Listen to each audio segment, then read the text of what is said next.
हात धुन्छौ र साबुन पानीले धुन्छु नि कति बेला धुन्छौ र छिनछिनमै धुन्छु नि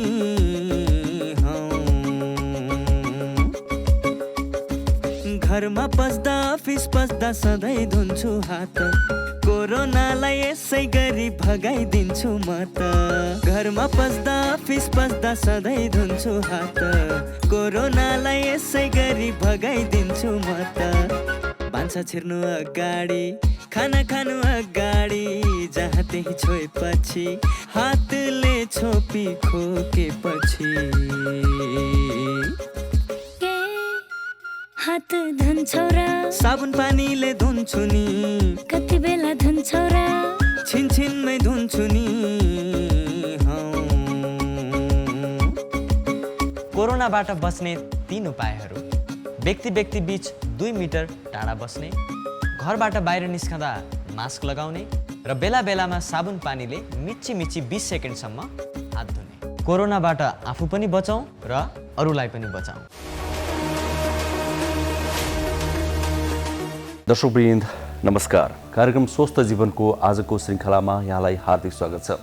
कार्यक्रम लिएर आज पनि हामी उपस्थित भएका छौँ एनटिभी प्लस, एनटिभी कोहलपुर र एनटिभी इटारीका पर्दाहरूमा। नेपाल सरकार स्वास्थ्य तथा जनसङ्ख्या मन्त्रालय, राष्ट्रिय स्वास्थ्य शिक्षा सूचना तथा सञ्चार केन्द्र र नेपाल टेलिभिजन बीचको सहकार्यमा यो कार्यक्रम निर्माण एवं प्रसारण हुने गर्छ।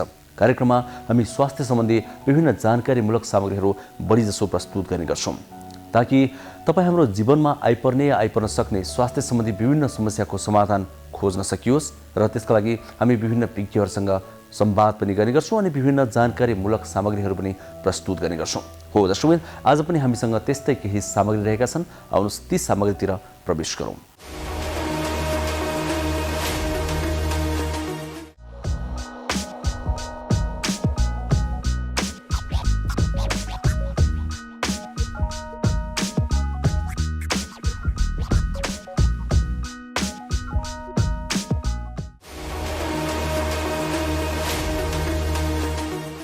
दर्शकवृन्द, एकैछिन प्रसङ्ग कोरोना भाइरसको कुरा गर्दा हामी आज 10वटा नियमहरूको कुरा गर्दैछौँ, बुँदाहरूको कुरा गर्दैछौँ जसलाई सरकारले पालना गर्न सबैजनासँग आग्रह गरेको छ। कोरोना भाइरसका सङ्क्रमितहरू संसारभर नै फेरि पनि बढ्दै गएपछि नेपालमा पनि यसको नियन्त्रणको लागि 10वटा नियमहरू बनाइएको हो। जुन नियमहरूमा आउजाउ अर्थात् हिँडडुलमा कडाइ गर्नेदेखि लिएर राति 9 बजेपछि रेस्टुरेन्टहरू बन्द गर्ने सम्मका बुँदाहरू रहेका छन्। ती बुँदाहरूमा के छन्, हामीले के नियम पालना गर्नु जरुरी छ, सरकारले के भनेको छ, त्यो विषयमा एउटा विशेष रिपोर्ट आज हामी प्रस्तुत गर्नेछौँ। त्यसपछि हामी आज स्वास्थ्य संवादमा एकजना विज्ञसँग मधुमेह र थाइराइडका कुराहरू गर्दैछौँ। त्यसमा पनि थाइराइडको कुरा बढी गर्दैछौँ। पछिल्लो समयमा युवावस्थामै पनि विभिन्न व्यक्तिहरूलाई थाइराइडका अनि मधुमेहका समस्याहरू बढ्ने गरेको हामीले पाएका छौँ। त्यसैले पनि हामीले यो विषयमा आज संवाद गर्ने निर्णय गरेका हौँ। अनि दर्शकवृन्द, छोटा सामाजिक सन्देशहरू पनि हामी प्रस्तुत गर्नेछौँ जुन धेरैवटा विषयका अर्थात् विभिन्न विषयका रहने गर्छन्। त्यसले सामाजिक सन्देश हामीले प्रदान गर्नेछन् स्वास्थ्यको क्षेत्रमा। अनि हामीले कार्यक्रममा पछिल्लो समयमा एउटा सेगमेन्ट प्रस्तुत गर्ने गरेका छौँ, हाम्रो जीवनशैली कस्तो हुनुपर्छ हामी स्वस्थ रहनका लागि भनेर। त्यो सेगमेन्ट आज पनि प्रस्तुत गर्नेछौँ। एकजना विज्ञले हामीलाई हाम्रो जीवनशैलीको विषयमा केही कुरा बताउनुहुनेछ। यसरी यो 1 घण्टाको समयमा हामी विभिन्न खालका स्वास्थ्य सम्बन्धी चेतनामूलक सामग्रीहरू प्रस्तुत गर्नेछौँ। सुरुवातमा भने कोरोना भाइरस नियन्त्रणका लागि सरकारले जुन नियम बनाएको छ त्यो नियमको विषयमा हामीले तयार पारेको यो विशेष रिपोर्ट एकैछिन हेरौँ।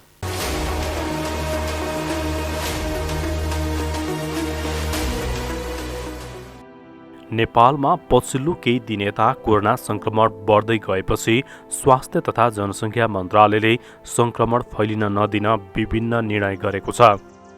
मन्त्रालयले ती सबै निर्णयहरूलाई लागू गर्न सबैसँग आग्रह गरेको छ।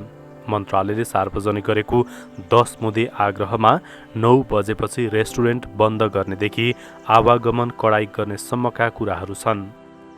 स्वास्थ्य तथा जनसङ्ख्या मन्त्रालयले विज्ञप्ति जारी गर्दै बढ्दो जनस्वास्थ्यका मापदण्ड उल्लङ्घन र संक्रमण तथा बेलायतबाट भित्रिएको कोरोना भाइरसको नयाँ भेरिएन्टलाई मध्यनजर गर्दै रात्रिकालीन व्यवसाय र गतिविधिमा कडाइ गर्ने निर्णय भएको जानकारी दिएको हो। जोखिम बढेको ठूला सहरहरूमा सार्वजनिक यातायातमा यात्रा गर्दा वा भिडभाड हुने स्थानमा रहँदा आवश्यक स्वास्थ्य मापदण्ड लागू गराउने मन्त्रालयले जनाएको छ। यस्तै काठमाडौँ, पोखरा लगायत ठूला सहरहरूमा विद्यालय जाने उमेर समूहमा पनि कोरोना संक्रमण बढ्दो रहेकोले शैक्षिक संस्थाहरूमा पनि उच्च सतर्कता अपनाउन आग्रह गरेको छ। यस्तै रात्रिकालीन व्यवसाय तथा रेस्टुरेन्ट राति 9 बजेपछि कडाइका साथ बन्द गर्न गराउन मन्त्रालयले सम्बन्धित निकायहरूलाई आग्रह गरेको छ। संक्रामक रोग ऐन बमोजिम कारबाही गर्ने गरी घर बाहिर र सार्वजनिक स्थानमा मास्कको प्रयोगलाई अनिवार्य गराउन सबै जिल्ला प्रशासन कार्यालयहरूलाई आग्रह गरेको छ। यसै गरी कोरोना संक्रमितको पहिचान गर्न कन्ट्र्याक्ट ट्रेसिङ बढाउन तथा केस इन्भेस्टिगेसनको लागि एन्टिजेन तथा आवश्यकता अनुसार PCR परीक्षण बढाउन पनि मन्त्रालयले सम्बन्धित निकायहरूलाई आग्रह गरेको छ। यसै गरी ठूला सहरहरूमा 500 भन्दा बढी र साना सहरहरूमा 100 भन्दा बढी सक्रिय संक्रमित देखिएमा ती स्थानमा आवागमनमा कडाई गरिने भएको छ। विदेशबाट आउने विभिन्न टोली वा भ्रमण दलका सदस्यहरूको संख्या तथा क्वारेन्टिनको नियममा पनि कडाई गर्न मन्त्रालयले आग्रह गरेको छ। यस्तै बढी भिडभाड हुने स्थान, सपिङ मल, सिनेमा हल, नाचघर, health club, swimming pool, party palace, मन्दिर लगायत क्षेत्रमा उच्च स्वास्थ्य सुरक्षा सावधानी अपनाउन आग्रह गरिएको छ।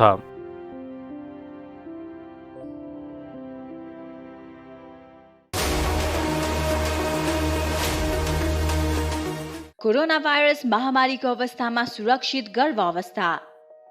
गर्भावस्था एक विशेष अवस्था हो, चाहे कोरोना भाइरस कोभिड-19 महामारीको बेला नै किन नहोस्।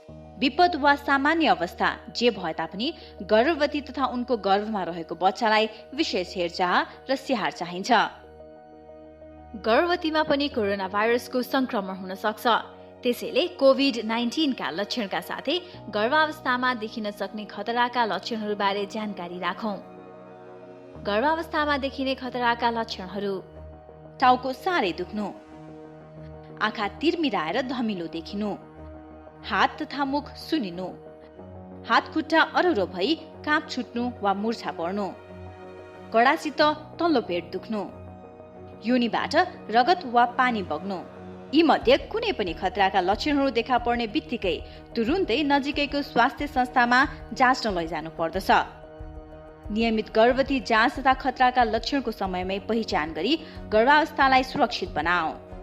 कोभिड-19 सम्बन्धी कुनै पनि जिज्ञासा वा परामर्श चाहिएमा पैसा नलाग्ने कल सेन्टर 1115 वा 1133 मा सम्पर्क गरौँ।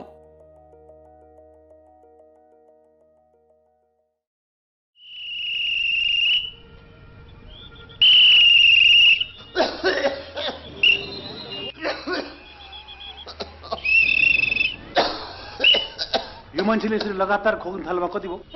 धेरै भयो। 2 हप्ता भन्दा बढी लगातार यसरी खोकी लाग्नु त टिबी रोगको लक्षण हो है। टिबी रोग नजिकैको स्वास्थ्य संस्थामा गई खकार चटाउनुस्, पैसा लाग्दैन। नरो टिबी रोग लाग्यो भने बाँच्दैन। 6 महिनादेखि 8 महिनासम्म नियमित रूपमा नटुटाइकन ओखती खायो भनेदेखि टिबी रोग पुरा निको हुन्छ र बिरामीले ओखती खान थालेपछि यो रोग अरूलाई सर्दा पनि सर्दैन। हो, अनि औषधि कतिको महँगो छ नि? फ्री स्वास्थ्य संस्थाहरूमा निःशुल्क पाइन्छ, पैसा तिर्नु पर्दैन। तपाईँ ट्राफिक हो कि डाक्टर हो? कसरी थाहा पाउनु हो? मलाई पनि टिबी रोग लागेको थियो। मैले नियमित रूपमा ओखती सेवन गरेँ, रोग पुरा निको भयो। अहिले हेर्नुहोस् त कस्तो तन्दुरुस्त छु। त्यसो भए यो भाइलाई यतैबाट सिधै लगेर स्वास्थ्य संस्थामा खकार जोन लैजान्छु। कृपया आजदेखि नै क्षयरोग विरुद्धको अभियानमा एकजुट हौं। नमस्ते, म डाक्टर रितेश थापा, म एउटा मनोचिकित्सक हो। अहिले यो कोरोनाको महामारीमा हामी सबैजना छौँ। यसले गर्दाखेरि हामी सबैलाई असर परिरहेको छ। तर मैले एउटा चिकित्सकको नाताले भन्नुपर्दाखेरि यो पनि अरू रोग जस्तै यो कोरोना पनि एउटा रोग हो। यसबाट हामी सबैजनाले सामान्य उपायहरू अपनाएर बच्न सक्छौँ। त्यही भएर कोही पनि व्यक्तिलाई चाहिँ कोरोना सङ्क्रमित व्यक्तिलाई हेला नगरौँ, किनभने कोरोना त हाम्रो 10 दिन 14 दिनमा हामी ठिक हुन्छौँ उपचार गरेर या नगरी पनि सेल्फ आइसोलेसन ठिक हुन्छौँ। तर जुन मानसिक यातना जुन भोग्नुपर्छ त्यो हेलाले अवहेलनाले गर्दाखेरि त्यो चाहिँ पछिसम्म पनि लामो समयसम्म पनि रहिरहन सक्छ। तर त्यसबाट हामी टाढै रहने कोसिस गर्नुपर्छ। त्यही भएर हामीले कोरोना सङ्क्रमित अथवा ठिक भएर आइसकेको व्यक्तिहरूलाई चाहिँ मद्दत गर्ने, उहाँहरूलाई हौसला प्रदान गर्ने र हामीले के गर्न सक्छौँ उहाँहरूको स्वास्थ्यको लागि, भविष्यको लागि त्यतातिर बढी ध्यान दिन सक्यौँ भने हामी सबैजना मिलेर यस कोरोना महामारीसँग लड्न सक्छौँ र जित्न सक्छौँ। नानु होमवर्क सक्यो त? गर्दैछु बुवा। कस्तो चुरोट गनाएको। होइन चुरोट खाएकै छैन। थाहा छ हजुरले कौसीमा, घर बाहिर आँगनमा, बाटोमा चुरोट खाएर हिँडेको देखेको छु मैले। कहिलेकाहीँ मात्रै हो के, अब छोड्छु। के गर्नु, बानी लागेपछि।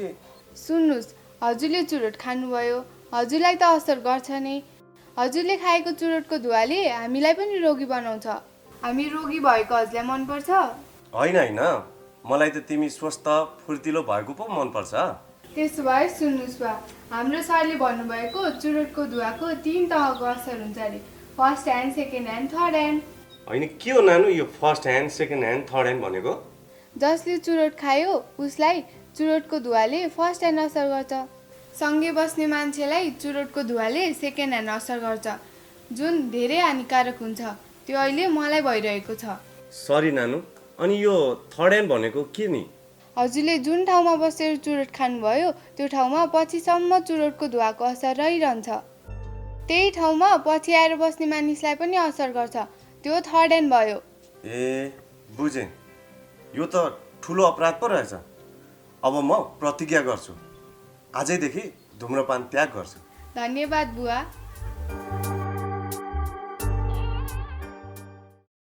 नमस्कार, म डाक्टर मनबहादुर केसी, म मुटु रोग विशेषज्ञ हुँ र यहाँलाई अहिले यो जुन विश्वमा महामारी फैलिएको छ कोभिड-19, यसको बारेमा मलाई लागेको यहाँलाई सहयोगी हुन सक्ने केही बुँदाहरू राख्न गइरहेको छु। यहाँहरूले ध्यान दिएर सुनिदिनु होला र यसलाई सकभर कार्यान्वयन गर्ने प्रयास गर्नुहोला। यो कोभिड भन्ने समस्या तत्कालै हट्नेवाला छैन।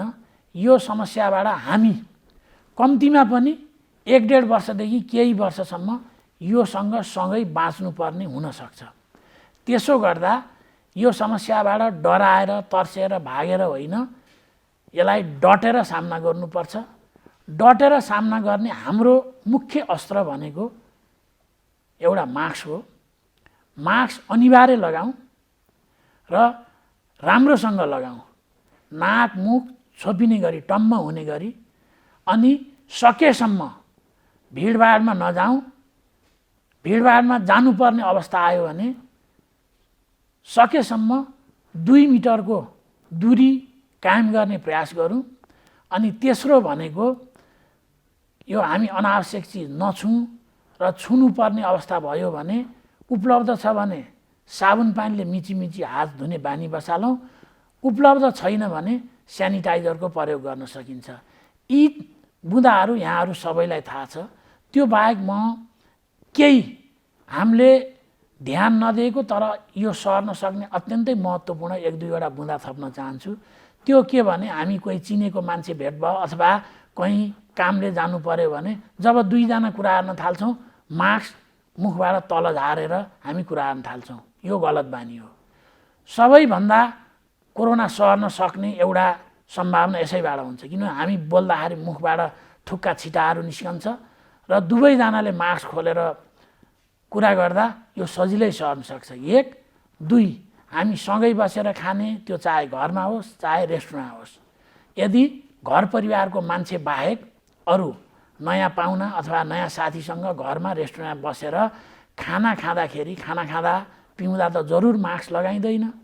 अनि त्यो खाना खाँदै बोल्दै गर्दा थुक्का छिटाहरू आउने अब सम्भावना होइन, त्यो आइरहन्छ र त्यसले रोग सार्न यो विश्वव्यापी रूपमा निकै भूमिका खेलेको छ। त्यसो गर्दा आवश्यक छैन भने साथीभाइ अथवा पाहुनाहरू अथवा अरू परिचितहरूसँग अनावश्यक जमघट गरेर सँगै खाने पिउने पनि नगरौँ, कम्तीमा 1-1.5 वर्षसम्म। यसले हामी आफै, आफ्नो परिवार, आफ्ना साथीभाइ, छरछिमेक, समाजलाई सुरक्षित राख्न सक्छ। ए सृजना, त किन हिजो अस्ति स्कुल नआएकी? हेर, मेरो त महिनाभरि सुरु भएछ। ए त्यही भएर पो स्कुल नआएकी?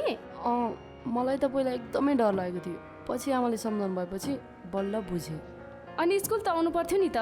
आफूलाई कस्तो लाज लागेको थियो। होइन, के को लाजको कुरा गर्छन् यिनीहरू? केही होइन। सिर्जना पनि आइछन् त आज, अनि हिजो अस्ति कहाँ गएकी थियौ? खास कुरा उसको महिनावारी सुरु भएर समस्या भएछ मिस। महिनावारी हुनु समस्या होइन, यो त किशोरीहरूमा हुने सामान्य प्राकृतिक कुरा मात्रै हो। सामान्यतया महिनावारी 10 देखि 15 वर्षका किशोरीहरूमा सुरु हुन्छ। यो स्वाभाविक कुरा हो। महिनावारी हुँदाखेरि डराउने, चिन्ता लिने गर्नु हुँदैन। महिनावारी हुँदाखेरि अरू बेला जस्तै स्कुल आउनुपर्छ, तर व्यक्तिगत सरसफाइ भने बढी नै गर्नुपर्छ। महिनावारी भएको समयमा दिनौ नुहाउने, सफा कपडा लगाउने, सफा ठाउँमा सफा बिछौनामा सुत्ने, सफा प्याड लगाउने गर्नुपर्छ। महिनावारी हुँदा घर परिवार सँगै राखेर किशोरीहरूलाई पोसिलो खानेकुरा खुवाउनुपर्छ।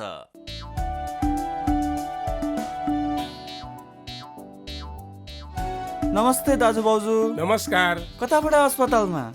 कसलाई के भयो र? त्यस्तो केही होइन भाइ, यिनको र मेरो सामान्य स्वास्थ्य जाँच गर्न आएको। ल, केही नहुँदा पनि स्वास्थ्य परीक्षण गर्नुपर्छ र? पैसाको नाश मात्र। त्यसो भनेर कहाँ हुन्छ र भाइ?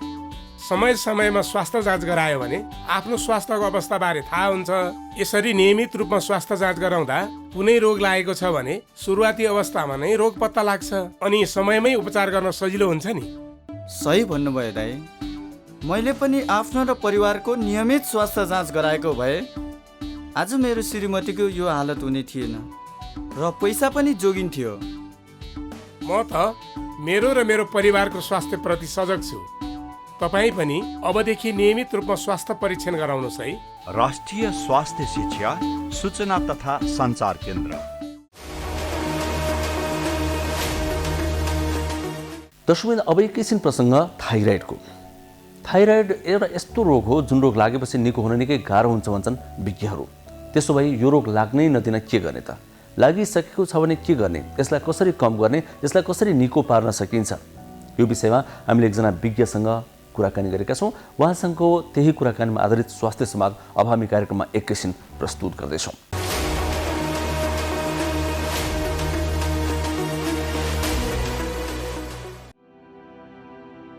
थाइरोइड हर्मोनले शरीरको वृद्धि विकासमा सहयोग गर्दछ।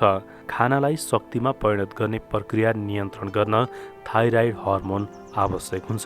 थाइरोइड ग्रन्थि घाँटीको तलपट्टि हुन्छ, जसले हर्मोन उत्पादन गर्छ। यसले शरीरको तापक्रम नियन्त्रण गर्नुका साथै विभिन्न अङ्गको काममा मद्दत गर्दछ। तर थाइरोइड हर्मोनको गडबडले गर्दा शरीरमा असामान्य असरहरू देखा पर्दछ। थाइरोइड रोग लाग्यो भने हर्मोन बढी वा कम उत्पादन हुने समस्या हुन्छ। थाइरोइड ग्रन्थीमा मासु पलाउने, थाइरोइड क्यान्सर, हर्मोन बढी वा कम उत्पादन हुने समस्या थाइरोइड रोगका प्रकारहरू हुन्। पछिल्लो समय थाइरोइड रोगका बिरामी विश्वभर नै बढिरहेका छन्।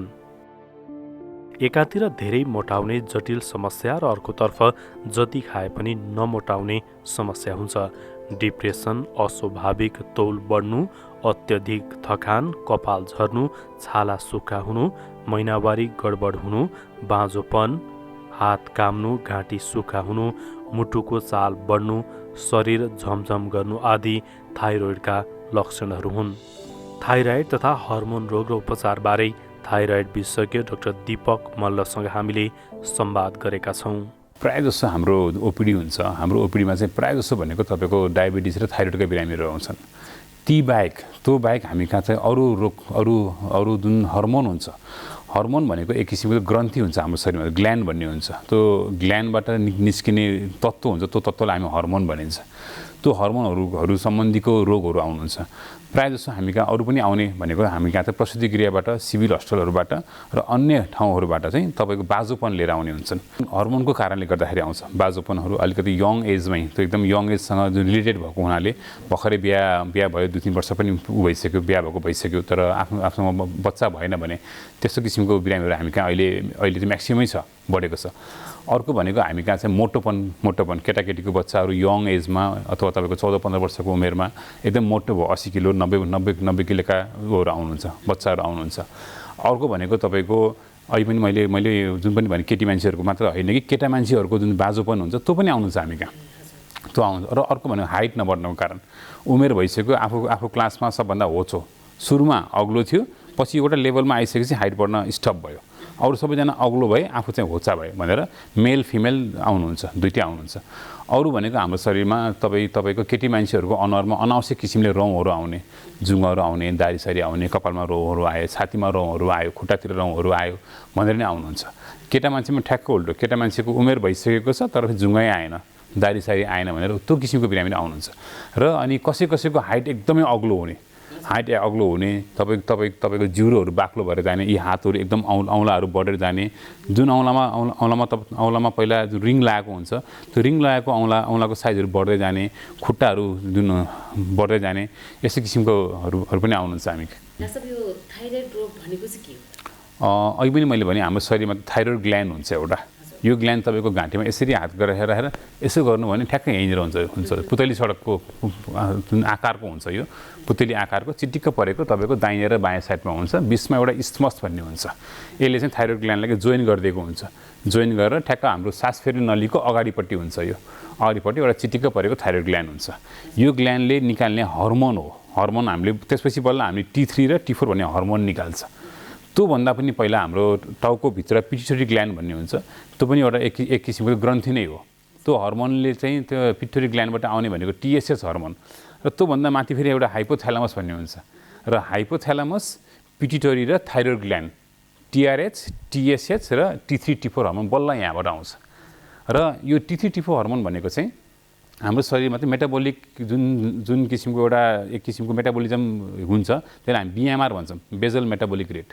शरीरमा जति पनि किसिमको तपाईँ बोल्नु भएको छ, तपाईँ हाँस्नु भएको छ, खेल्नु भएको छ, सुत्नु भएको छ, मुटुको धड्कन चलिरहेछ, फोक्सो चलिरहेछ, तपाईँले चाहिँ आफै त चलाउनु हुन्न नि, यो सबै कुराको सञ्चालन गर्नेमा एउटा इम्पोर्टेन्ट अर्गान भनेको थाइरोइड अर्गान हो, थाइरोइड ग्ल्यान्ड हो, र यसले निकाल्ने हर्मोनलाई हामी चाहिँ T3 र T4 भनेर थाइरोइड हर्मोन भनिन्छ। र यो सम्बन्धीका रोगहरू जति पनि आउँछन् त्यसलाई हामी थाइरोइड डिसअर्डर अथवा थाइरोइड डिजिज भनिन्छ। हजुर, रोग बन्छ हो। यसमा के छ भने दुईटा कारणहरू हुन्छ। एउटा चाहिँ तपाईँको आयोडिन भन्ने एउटा तत्त्व छ हाम्रो शरीरमा।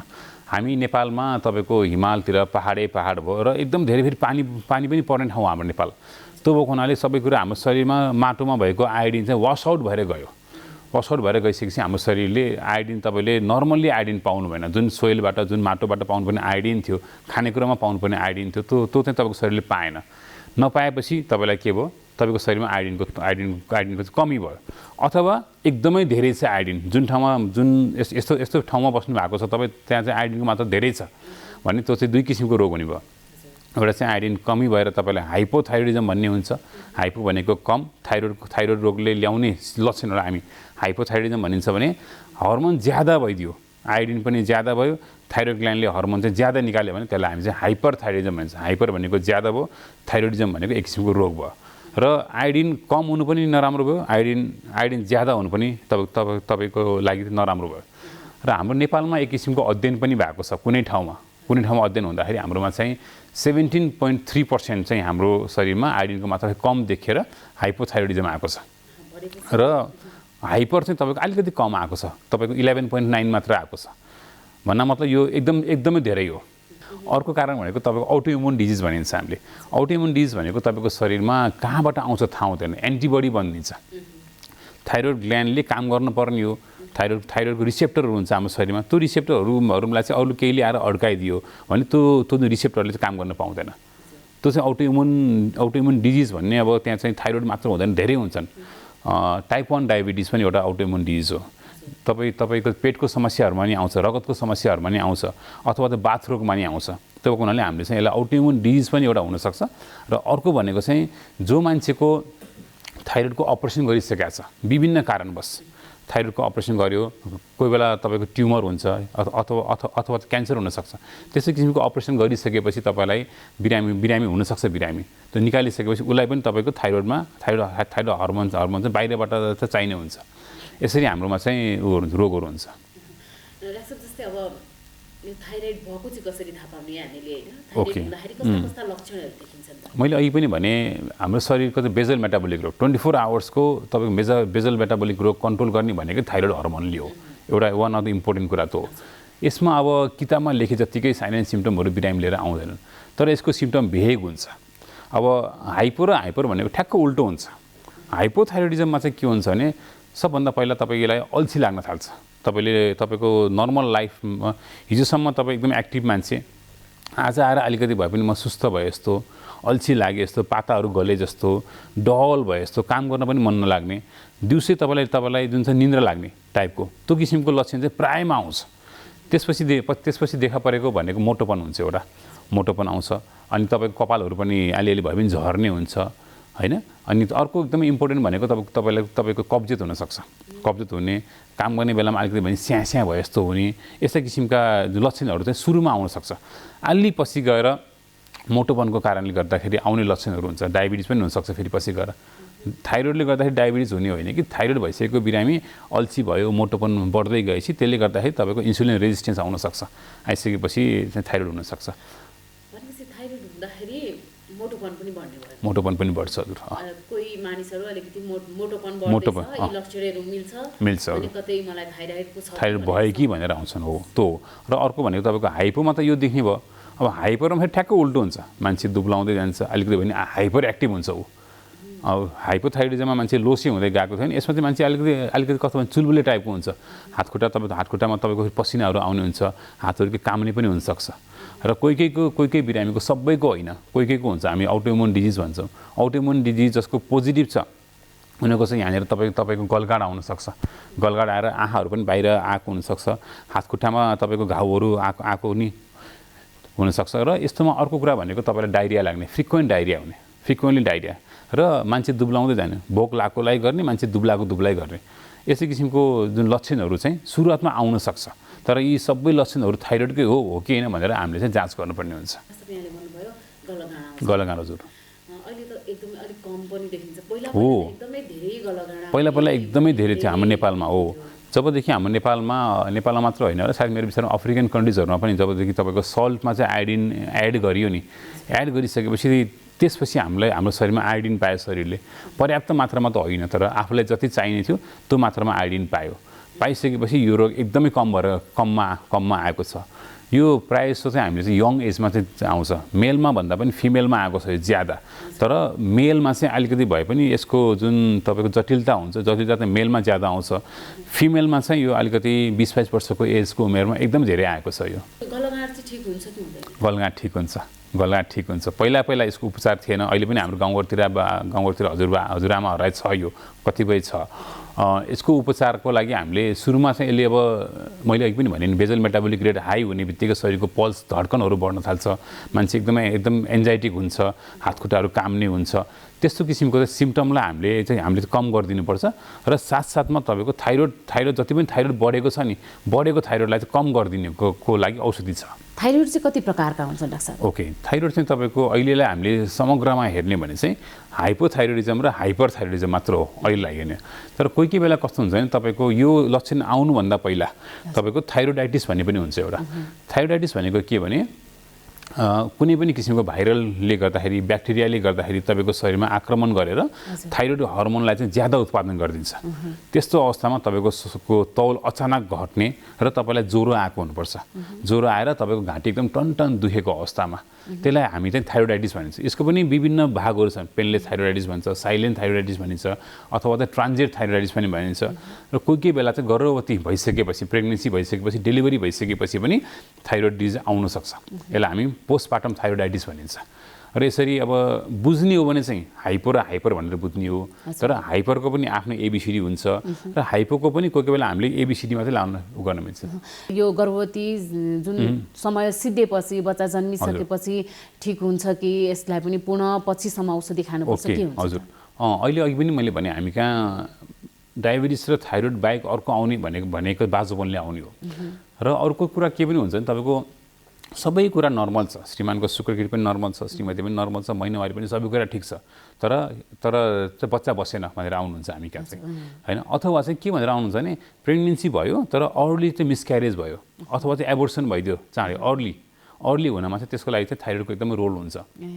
त्यही भएर हामी चाहिँ के चाहिँ सजेस्ट गर्छौँ भने तपाईँको फ्यामिलीमा कसैलाई थाइरोइड रोग छ र तपाईँ न्युली म्यारिड हुनुहुन्छ भने र तपाईँको प्लानिङ फर कन्सेप्सनमा जानु भएको छ भने 3-4 महिना अगाडिदेखि हामीलाई भेट्नुहोस् र थाइरोइडको हर्मोनलाई चाहिँ 2.5 भन्दा कममा राख्न पाइयो। त्यो टीएसएच लेभल अघि मैले जुन भने टाउकोबाट आउने हो त्यो हर्मोनलाई हामीले 2.5 भन्दा कममा राख्न पाइयो भने यी मिसक्यारेज र एबर्सन हुने चान्स फेरि कम भएर जान्छ। थाइरोइड भइसकेका बिरामीहरू जो हुनुहुन्छ नि उहाँहरूले पनि गर्भको प्लान गर्दा हुन्छ, उहाँहरूलाई पनि अप्ठ्यारो, उहाँहरूले गर्भवती हुनलाई प्लान गर्न मिल्छ तर औषधि खान चाहिँ छोड्न मिल्दैन।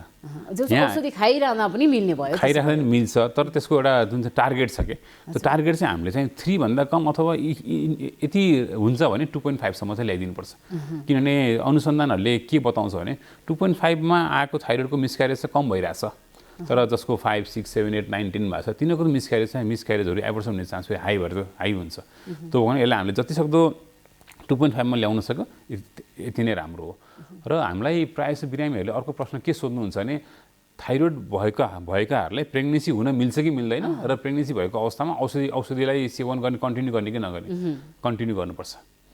र प्लस प्रेग्नेन्सी भनेको दुईटा शरीर हो, दुईटा शरीरको अभियसली पनि मेटाबोलिक रेट त हाई हुन्छ र एउटा कुरा के बुझ्नुपर्छ भने थाइरोइड हर्मोन चाहिँ बच्चाको ग्रोथको लागि एकदमै इम्पोर्टेन्ट छ। पाठेघरबाट निस्किसकेपछि पनि बच्चाको जुन किसिमले ब्रेन डेभलपमेन्ट हुन्छ उसको हाइट बढ्छ सबै कुराहरूको लागि थाइरोइड हर्मोन एकदम इम्पोर्टेन्ट छ। आमालाई चाहिँ थाइरोइडको रोग छ, प्रब्लम छ हैन, त्यो बच्चालाई चाहिँ त्यसको समस्या हुन्छ कि हुँदैन त? थाइरोइड हुन सक्छ कि सक्दैन त? टीएसएच लेभल एकदम हाई भएर गएको छ भने कतिपयमा चाहिँ हामीले के भनिन्छ भने टीएसएचलाई पहिला कन्ट्रोलमा ल्याउनुहोस् अनि बल्ल चाहिँ प्रेग्नेन्सीको लागि चाहिँ प्लान गर्नुहोस् भनिन्छ हामीले। र अवश्य पनि आमाको थाइरोइड कन्ट्रोल छैन भने बच्चालाई चाहिँ त्यो थाइरोइड हर्मोन पुग्दैन, आमालाई नै पुगेको हुँदैन भने बच्चालाई नपुग्ने भएको हुनाले बच्चाको ग्रोथ एन्ड डेभलपमेन्ट अथवा इन्टेलेक्चुअल डेभलपमेन्टमा चाहिँ एकदमै डिलेड भएर आउँछ। र यस्तो पनि भएको छ कि कोही बेला बच्चाहरू पछि गएर बच्चाको जुन चाहिँ सेक्सुअल डिसअर्डरहरू पनि आएको छ, उसको हाइट नबढ्ने, उसको त्यो पेनिसको साइजहरू कम हुने, टेस्टिसको साइजहरू कम हुने, अथवा त फिमेलमा चाहिँ ब्रेस्ट डेभलपमेन्टहरू नहुने, अथवा त ओभरीको साइजहरू सानो हुने, पाठेघरको साइज चाहिँ सानो हुने पनि छ। मुख्यतः थाइरोइड 2 प्रकारका हुन्छ भनेर हैन, यी थाइरोइडका समस्याहरू जुन छन्, रोगहरू जुन छ नि डाक्टर साहब, यसको चाहिँ कति समयसम्म औषधि सेवन गर्नुपर्ने हुन्छ यसलाई पुनः? यो चाहिँ तपाईँले बिरामीले जे सोध्छन् त्यही नै सोध्नु भयो। जुनै पनि रोगको लागि बिरामीले हामीलाई सोध्ने भनेको त्यही हो, औषधि लेखिदिएपछि यो औषधि कति महिना खाने हो त? थाइरोइडकोमा यस्तो छ, थाइरोइडकोमा तपाईँले मैले अघि पनि भने एउटा यसको रगत जाँच गर्ने हो, रगतबाट थाहा हुन्छ, र अर्को भनेको तपाईँको अल्ट्रासाउन्ड गर्नुपर्छ घाँटीको। मैले अघि पनि भने यो सास नलीको ठ्याक्क अगाडिपट्टि हुन्छ थाइरोइड ग्ल्यान्ड। यो थाइरोइड ग्ल्यान्ड बढ्न पनि सक्छ, बढेको खण्डमा यसले चाहिँ सास फेर्ने नलीलाई हल्का तपाईँको धकाल्न पनि सक्छ। त्यही भएर पनि हाम्रो बिरामीहरूमा चाहिँ सास फेर्न गाह्रो भयो, स्याँ भयो भन्ने पनि आउँछ। र त्यसको पछाडि तपाईँको फेरि खाना खाने पाइप हुन्छ, कोही बेला धेरै नै बढेको छ भने त्यसलाई पनि पुस गरिदिन्छ, खाना खान निल्न नि गाह्रो भएको हुन्छ। बाहिरबाट देखिन पनि सक्छ, नदेखिन पनि सक्छ। र अल्ट्रासाउन्ड पनि गर्नुपर्छ। एउटा चाहिँ रगत जाँच गर्न पर्यो, T3, T4 र TSH भन्ने एउटा रगत जाँच गर्न पर्यो। अर्को भनेको तपाईँको अल्ट्रासाउन्ड गर्न पर्यो। र औषधि लाइफ लङ खाने कि नखाने त भन्ने कुरा आउँछ। र यसमा चाहिँ के हुन्छ भने एउटा एन्टी-TPO एन्टिबडी भन्ने हुन्छ। एन्टी-TPO एन्टिबडी भनेको चाहिँ तपाईँको शरीरमा थाइरोइड रोगसँग लड्न सक्ने क्षमता कम गरिदिने बाहिरी तत्त्व। त्यो तपाईँको शरीरमा पोजिटिभ छ भने तपाईँको औषधि लाइफ लङ चल्छ, होइन नेगेटिभ आयो भने डक्टरको सल्लाह अनुसार त्यसलाई स्टप गर्न मिल्छ। तर एन्टी-TPO पोजिटिभ आयो भन्दैमा लाइफ लङै खानुपर्छ भन्ने पनि होइन। फेरि त्यो चाहिँ हामीले तपाईँको थाइरोइड पनि नर्मल छ, तपाईँलाई सिम्टम पनि छैन, केही पनि छैन, र तपाईँको त्यो प्रेग्नेन्सीको प्लानिङ पनि छैन भने हामीले तपाईँलाई मोनिटर गरेर 100लाई 75, 75लाई 50, 25, 12.5 मा ल्याएर बिस्तारै घटाएर स्टप गर्न मिल्छ। तर डक्टरको निगरानी हुनुपर्छ। 3 महिनामा, 2 महिनामा हो कि 1 महिनामा हो, डक्टरलाई भेट्नुपर्छ। लामो समयसम्म जुन औषधि दिएको छ त्यही सेवन गर्ने पनि पाइन्छ नि, यसले चाहिँ कतिको असर गर्छ त? त्यो चाहिँ यस्तो हजुरले भनेको एकदम ठिक हो। र यो जुन अहिले हाम्रो जुन पेन्डेमिक भयो लकडाउनमा, कोभिडको पेन्डेमिकमा पनि भएको यही हो। औषधि पसल बन्द भयो, औषधि पसल खोलिए तापनि औषधिको राम्रोसँग भएन, डेलिभरी भएन, बिरामीहरूले कतिले औषधि खानाको छोडिदिनु भयो। अथवा उहाँहरूले के गरिदिनु भयो, डक्टरसँग आउनुपर्ने जुन माध्यम थियो, माध्यम भएन, नभएपछि उहाँहरूले जे औषधि लेखिदिएको थियो त्यो औषधि चाहिँ कन्टिन्यू गर्नुभयो। मैले अहिले पनि भने हाइपोथाइरोइडिजम भएको छ बिरामीलाई, भने हाइपोको काम के हो भने हर्मोन त कम भएको छ, हामीले उसलाई बाहिरबाट सप्लिमेन्ट दिएको छौँ भनेपछि त्यो हर्मोन त बढ्दै जाने भयो नि त। पछि त्यही हर्मोन तपाईँको हाइपरथाइरोइडिजम भएर आउँछ र हाइपरको पनि त्यही हो, त्यसले गर्ने असर अझ बढी हुन्छ, उल्टो भएर आउँछ ठ्याक्कै। हाइपरलाई हामीले हाइपर हर्मोन ज्यादा थियो, हामीले उसलाई त्यसको लागि एन्टीमा दियौँ, हर्मोन कम भयो, आफ्नो लेभलमा आइसकेको थियो, अझै पनि खाइराखे बिरामीले भने यो फेरि लो भएर जान्छ र हाइपरको उपचार गर्दाखेरि बिरामी हाइपोमा जान्छ, हाइपोको उपचार गर्दाखेरि बिरामी हाइपरमा जान्छ। हो यो भएको हुनाले डक्टरको निगरानीमा बस्नु, डक्टरलाई देखाउनु 3-3 महिनामा 6-6 महिनामा सबै कुरा नर्मल छ भने 1-1 वर्षमा आइनुहुन्छ, तर हरेक महिनामा आउनै पर्छ भन्ने पनि छैन। कन्ट्रोल नआइन्जेलसम्म 3-3 महिनामा, कन्ट्रोलमा आइसकेपछि 6 महिना 1 वर्षमा आउन मिल्छ। भनेपछि कुनै असरहरू देखिन थाल्यो भने चाहिँ बेला बेलामा जाँच गर्नुपर्छ, ब्लडको टेस्ट चाहिँ गर्नुपर्छ। जस्तै डाक्टर साहब यो थाइरोइड भएको बिरामीहरूले चाहिँ हैन कस्तो प्रकारको खानपान र अनि जीवनशैली अपनाउनुपर्छ? हैन यो जीवनशैलीको कुरामा चाहिँ एक्टिभ लाइफस्टाइल चाहिँ एकदम इम्पोर्टेन्ट हो। अहिले पनि मैले भने थाइरोइड रोगको लागेर मान्छेहरू मोटाउँदै जान्छन्, हाइपोथाइरोइडिजममा मोटाउँछ, तर औषधि खाएर दुब्लाउने भन्ने चाहिँ हुँदैन फेरि। त्यो भएको हुनाले फिजिकल एक्टिभिटी गर्न एकदमै जरुरी छ सबैलाई, थाइरोइड लागे पनि नलागे पनि सबैजनालाई एटलिस्ट यङ एजमा चाहिँ आफूले सक्ने दिनमा 45 मिनट वकमा जाने, जगिङ जाने हामी भनिन्छ। र थाइरोइडकै बिरामीहरूलाई चाहिँ यो नखानु त्यो नखानु भनेर कतै पनि लेखिएको पनि छैन, तर कोही कुराहरू छन् जो चाहिँ किताबमा चाहिँ गोइट्रोजेनिक भन्छ। गोइटर भनेको यो जुन भने अहिले मैले थाइरोइड ग्ल्यान्ड बढेर जुन गलगाड आउँछ भने त्यो हो गोइटर भनेको। र काउली बन्दाको कुरा आउँछ, काउली बन्दा चाहिँ खाँदै नखाने भनेको होइन, तर धेरै चाहिँ नखानु भनेको मात्र हो। थोरै खाएर चाहिँ केही फरक पर्दैन। कसैले भन्नुहुन्छ कि मैले काउली बन्दा खाएँ भने चाहिँ मलाई थाइरोइड चाहिँ एकदम गाह्रो हुन्छ। हो त्यो चाहिँ कस्तो छ भने तपाईँको साइकोलोजिकल पनि हो। बिरामीलाई काउली बन्दा नखानु भनेर उसले कहीँ न कहीँ थाहा पाइसकेको हुन्छ र आफूले खाएपछि त्यो हुन्छ। तर हामीले काउली बन्दा भनेको त तरकारीमा अलिकति खाने हो नि त, सिङ्गै बन्दा त खाँदैन नि कसैले पनि, त्यो भएर नि हो।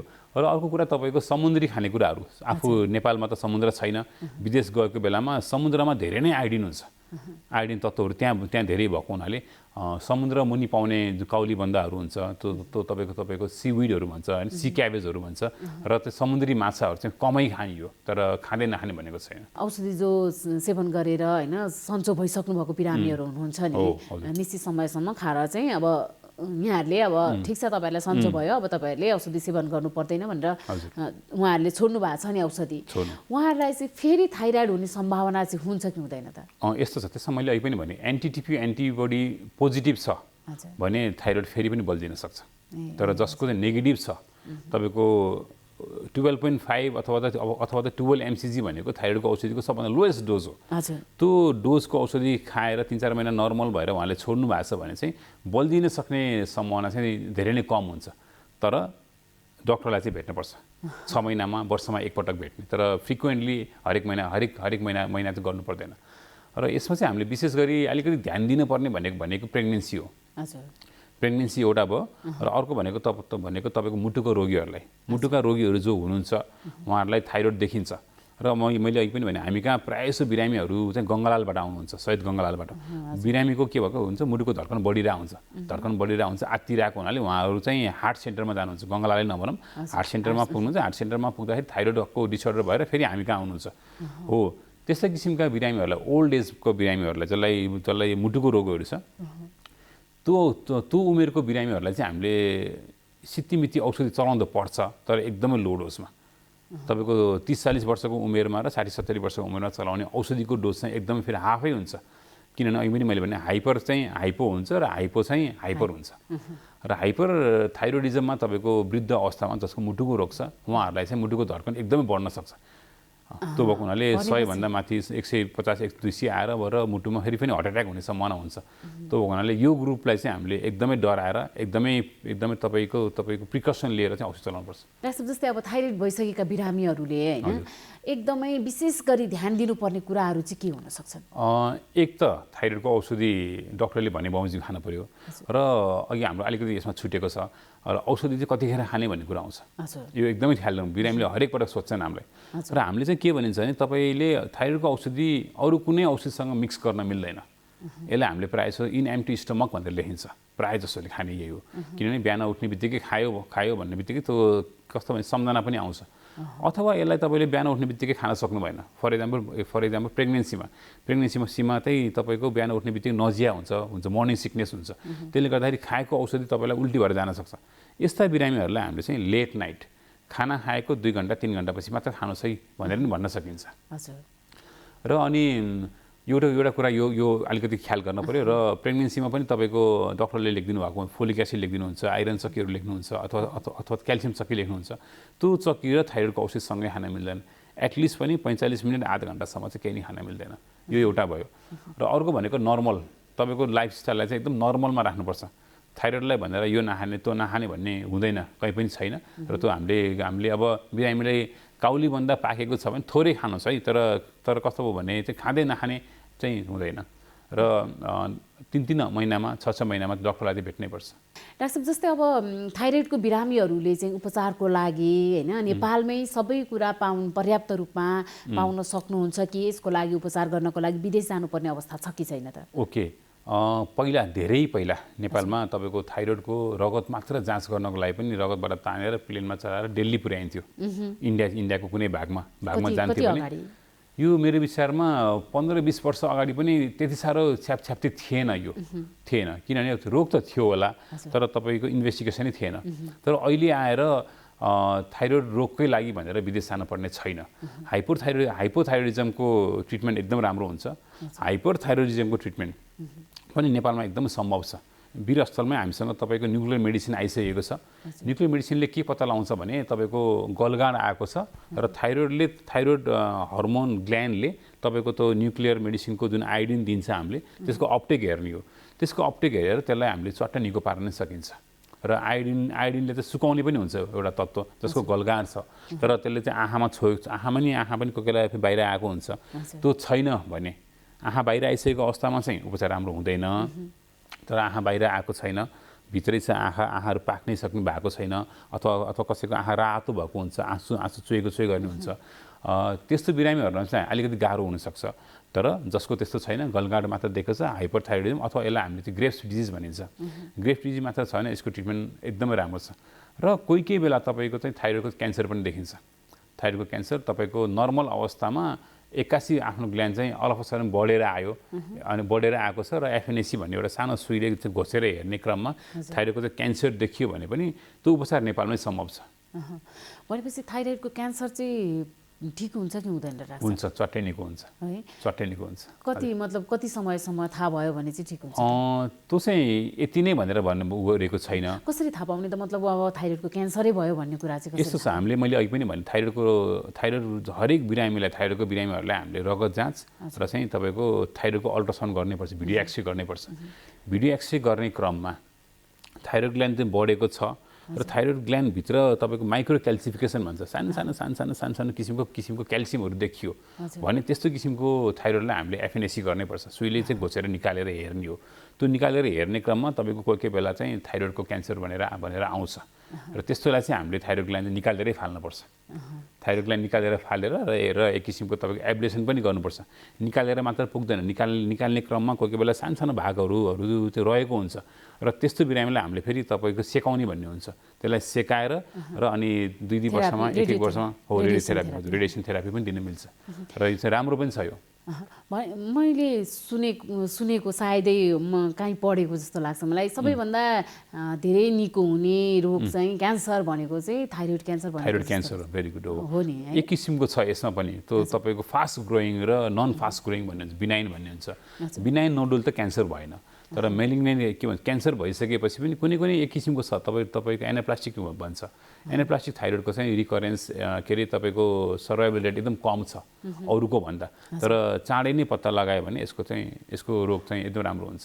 डाक्टर जस्तै अब धेरै निको हुने, धेरै क्यान्सर निको हुने जुन थाइरोइडको क्यान्सर चाहिँ भनेर त भन्यो, कति पर्सेन्ट चाहिँ छ त निको हुने रेट? यो हाम्रो नेपालको डाटामा छैन हजुर, नेपालको डाटामा छैन, तर विदेशी डाटाहरूमा चाहिँ तपाईँको सर्भाइभल रेटै एकदमै हाई छ यसको। क्यान्सर भएर क्यान्सरको निको पारेर सर्भाइभल रेटै तपाईँको मेरो विचारमा 80-90% छ यसको, एकदम राम्रो छ। भनेपछि त क्यान्सर भए पनि एकदम ढुक्क हुने अवस्था? ढुक्क हुने, तर early detection is always important. त्यसको लागि चाहिँ के कुरामा ध्यान दिनुपर्छ? त्यसको लागि चाहिँ तपाईँले आफ्नो घाँटीमा तपाईँले कुनै पनि किसिमको एबनर्मल फिलिङ गर्नुभयो गिर्खा आए जस्तो भयो, ग्ल्यान्ड बढे जस्तो भयो, थुक निल्न गाह्रो भयो, सास फेर्न गाह्रो भयो भने त्यसको लागि चाहिँ डक्टरलाई भेटेर अल्ट्रासाउन्ड गराइहाल्नुपर्छ। अल्ट्रासाउन्डबाट मात्रै नै थाहा हुन्छ। हजुर, भनेपछि त्यति ठुलो महँगो पनि भएन नि? महँगो पनि भएन, तपाईँको 300-400 रुपियाँमा अथवा 500 रुपियाँमा तपाईँको अल्ट्रासाउन्ड हुन्छ वीर हस्पिटलमै भने त्यहाँ आएर गरिदिनु भयो भने यो त पत्ता लाग्छ। हाम्रो एक सन्तान छ, अर्को तुरुन्तै जन्माउने इच्छा छैन, त्यसैले परिवार योजनाको लामो अवधिका केही अस्थायी साधनहरूको बारेमा सल्लाह लिउँ भनेर आएको। तपाईहरु जस्तो लामो अवधिको गर्भान्तर गर्न चाहनेहरूको लागि इम्प्लान्ट वा आयुसिडी नै ठिक हुन्छ। अनि यो इम्प्लान्ट आयुसिडी कहाँ कसरी प्रयोग गरिन्छ, कति समय काम गर्छ होला? इम्प्लान्ट चाहिँ महिलाहरूको पाखुराको छाला मुनि राख्ने हो र यो एक पटक राखेपछि 5 वर्षसम्म गर्भ रहँदैन। अनि आयुसिडी नि? आयुसिडी चाहिँ महिलाहरूको पाठेघरमा राखिन्छ र यो एक पटक राखेपछि 12 वर्षसम्म गर्भ रहँदैन। बीचमै सन्तानको रहर भयो भने? यदि तपाईँहरूलाई बिचैमा सन्तानको रहर भएमा यी दुवै साधनहरूलाई झिक्न पनि सकिन्छ। अनि यी दुवै अस्थायी साधनहरू कतिको सुरक्षित छन् त? सुरक्षित र प्रभावकारी छन्। तपाईँहरूले केही डर मान्नु पर्दैन।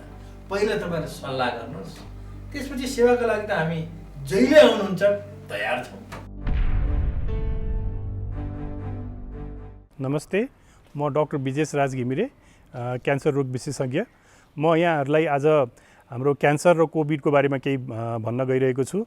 यहाँहरूलाई थाहै छ हामी यो क्यान्सर बिरामीहरूमा हाम्रो रोगसँग लड्ने क्षमताहरू अलिक कम भएको हुनाले यो हाम्रो कोभिड या यो रोग चाहिँ उहाँहरूलाई केही गरी भइहाल्यो भने चाहिँ अलिकति जटिल रूपमा जान सक्ने र ज्यान पनि जान सक्ने किसिमबाट अगाडि बढ्न सक्ने भएको हुनाले हामीले चाहिँ क्यान्सर रोगको बिरामीहरूलाई चाहिँ यसबाट बच्न र यसबाट सावधानी अपनाउन चाहिँ एकदमै धेरै नै जरुरी छ।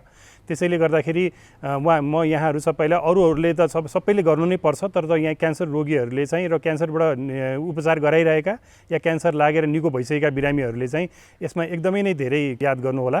अर्को कुरा चाहिँ के छ भनेदेखि हामीले अब क्यान्सरको लागि भनेर उपचार गर्नै पर्ने बिरामीहरू जसको लागि चाहिँ हाम्रो अलि मतलब निको पार्न सकिने खालका रोगीहरू चाहिँ क्यान्सरको उपचारमा आउनलाई एकदम जरुरी छ।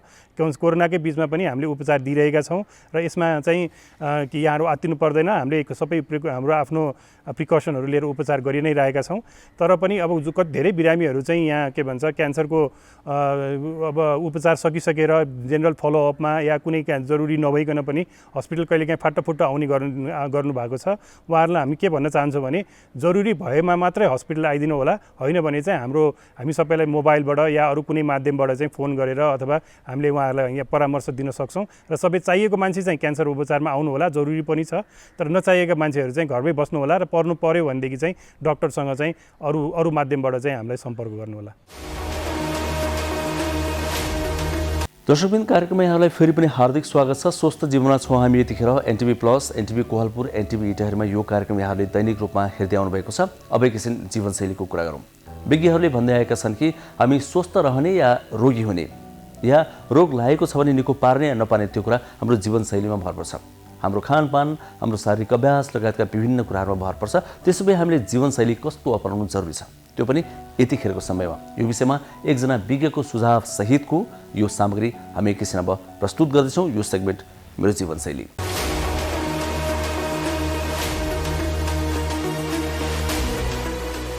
नमस्कार, म डाक्टर रविन्द्र प्रसाद राजभण्डारी। म सिनियर फिजिसियनको रूपमा बनेपा हेल्थ केयरमा कार्यरत छु। म चाहिँ यहाँहरूलाई आफ्नो जीवनलाई कसरी स्वस्थ राख्न सकिन्छ भन्ने बारेमा, आफ्नो जीवनशैलीको बारेमा सानो सल्लाह र सुझाव दिन चाहन्छु। मेरो आफ्नो अनुभवबाट पनि म त्यो भन्न चाहन्छु। सबभन्दा पहिले हामीले आफूलाई स्वस्थ राख्नको लागि आफ्ना चाहिँ दैनिक क्रियाकलापहरू फिजिकल्ली र मेन्टल्ली हामी चाहिँ स्वस्थ रहनुको लागि त्यसलाई चाहिँ एउटा नियमित तरिकाले निरन्तर रूपमा अगाडि त्यसरी नै बढ्नुपर्छ। त्यसको लागि सबभन्दा पहिले त आफ्नो चाहिँ आराम र काम गर्ने जुन समय हो, त्यो काम गर्ने र आराम गर्ने समयलाई चाहिँ हामीले मेन्टेन गर्नु पर्यो, ठिक समयमा चाहिँ वितरण गर्नु पर्यो। उदाहरणको लागि अब हामी चाहिँ सुत्ने 2 घन्टा 3 घन्टा रातभरि छटपटाएर बस्ने, दिनभरि काममा दल्लिने, उस्तै पर्यो भने राति पनि काममा दल्लिने गर्दाखेरि हाम्रो स्वास्थ्यले त प्रतिकूल असर त देखाउने भयो। त्यसै कारणले हामीले सबभन्दा पहिले चाहिँ बिहान उठिसकेपछि आफूलाई चाहिँ दैनिक भनौँ न कम्तीमा पनि 7 देखि 8 घन्टासम्म हामी आराम गरेर सुतेकै हुनुपर्छ। र त्यो निन्द्रा पनि क्वालिटीको निन्द्रा हुनु पर्यो, डिस्टर्ब स्लिप हुनु भएन। रातभरि छटपटाएर सुत्ने, ऐया गरेर सुत्ने होइन, कहिले कसैको ढाड दुखेको हुने, कसैको टाउको दुखेको हुने। त्यसै कारणले सबभन्दा पहिले त मेन्टल पिस पनि हुनु पर्यो हामीलाई। र हामीले मेन्टल पिस हुनुको लागि आफूले सन्तोषम परमम सुखम भन्छ क्या, सन्तोष हुनु पर्यो है। हामीले चाहिँ ठुला महत्त्वाकांक्षा राखेर आफैलाई चाहिँ डिप्रेस बनाउने, आफैलाई चाहिँ भनौँ न एक किसिमले रोगी बनाउने काम चाहिँ हामीले आफैले गर्छौँ।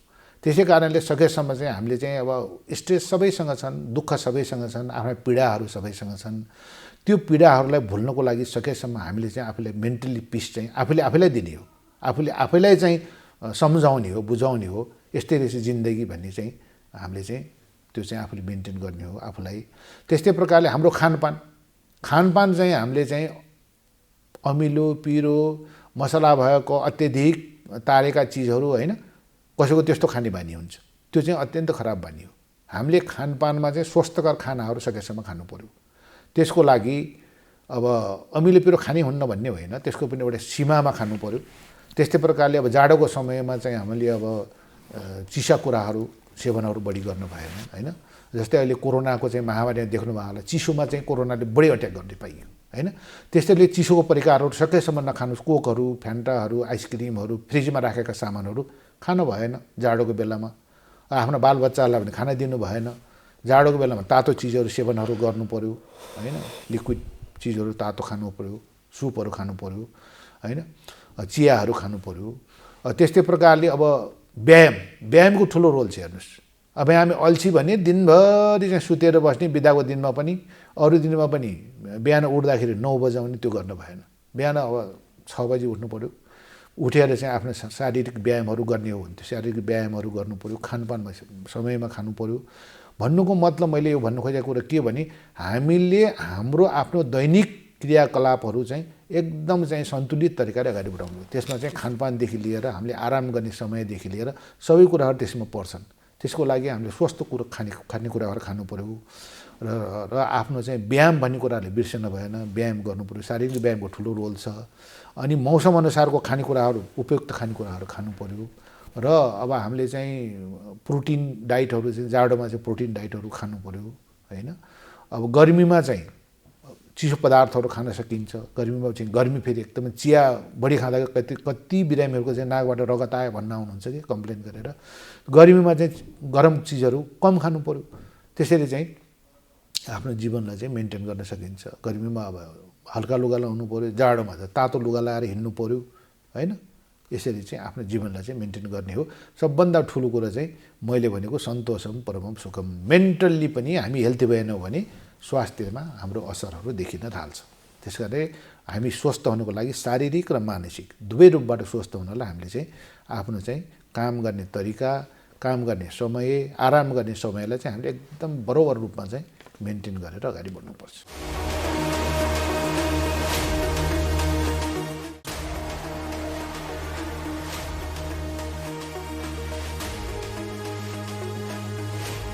कार्यक्रम स्वस्थ जीवन हरेक दिन एनटिभी प्लसबाट बिहान 7 बजेदेखि 8 बजेसम्म र पूर्ण प्रसारण साँझ 5 देखि 6 बजेसम्म, एनटिभी कोहलपुरबाट 1 देखि 2 बजेसम्म र एनटिभी इटहरीबाट दिउँसो 2 देखि 3 बजेसम्म प्रसारण हुने गरेको छ। स्वास्थ्य सम्बन्धी यहाँहरूको कुनै जिज्ञासा वा समस्या भएमा हामी सम्बन्धित विज्ञहरूबाट समाधान खोजी कार्यक्रममा प्रसारण गर्नेछौँ। हामीलाई सम्पर्क गर्ने माध्यमहरू यस प्रकार रहेका छन्। फोन, एसएमएस तथा भाइबरको लागि 98 43 52 93 97, इमेल swasthajievan@ntv.org.np। यस कार्यक्रमको बारेमा आफ्नो सल्लाह, सुझाव र प्रतिक्रिया पनि यहाँहरूले यिनै माध्यम मार्फत दिन सक्नुहुनेछ। साथै कार्यक्रममा के कस्ता सामग्री, विषय वा विज्ञहरू समेट्नु पर्ला भन्ने विषयमा पनि सुझाव दिन सक्नुहुन्छ। कार्यक्रम यहाँहरूले सामाजिक सञ्जाल मार्फत पनि हेर्न सक्नुहुनेछ। YouTube Nepal television, mobile application Nepal television, Facebook facebook.com/naptv2041। किन लखडा तिमीहरूले कुकुरलाई? ऊ त्यहाँ नारायणलाई कुकुरले टोक्यो। ओहो, साउन पानी लिएर आऊ त छिटो छिटो या। नारायण बाबु, काँटोको कुकुरले। कुकुर हेर्नुस् न।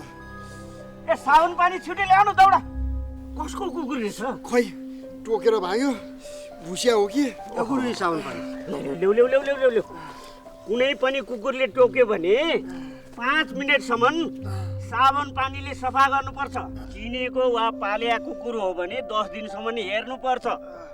10 दिनभित्र त्यो कुकुर मर्यो वा हरायो भने तुरुन्तै इन्जेक्सन लाउनुपर्छ। होइन गुरु, कहाँ खोज्नु त्यो कुकुरलाई मैले? यस्तो बेला तुरुन्त अस्पताल जानुपर्छ। हिँडे जाउँ, उठाऊ। ठिक गर्नुभयो। अझ औला, गाला, टाउको, घाँटीमा टोकेको भए त झन् बढी खतरा हुन्थ्यो। अब आत्तिनु पर्दैन, नछुटाइकन भ्याक्सिन लिनुहोस्, केही हुन्न। रेबिज लाग्यो भने कस्तो लक्षण देखिन्छ डाक्टर साहब? रेबिज लागेपछि पानीदेखि डराउने, थुकिरहने, कराउने हुन्छ। हेर्नुहोस्, रेबिज लागेपछि उपचार हुँदैन।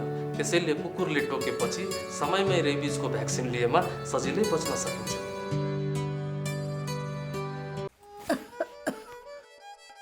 काकी कता हिँड्नु भएको? रुगा खोकी लागेर सन्चो नभएको धेरै भयो, औषधि लिन हिँडेँ कि म त। हो, म पनि अस्ति बिरामी हुँदा एन्टिबायोटिक औषधि किनेर खाएकी थिएँ। मसँग बाँकी छ, त्यही खाँदा भइहाल्छ नि, किन जानु पर्यो र? हिँड्नुहोस्, मसँग औषधि लिएर जानु होला। ल जाऊ। कहाँ जाने कुरा हुँदैछ?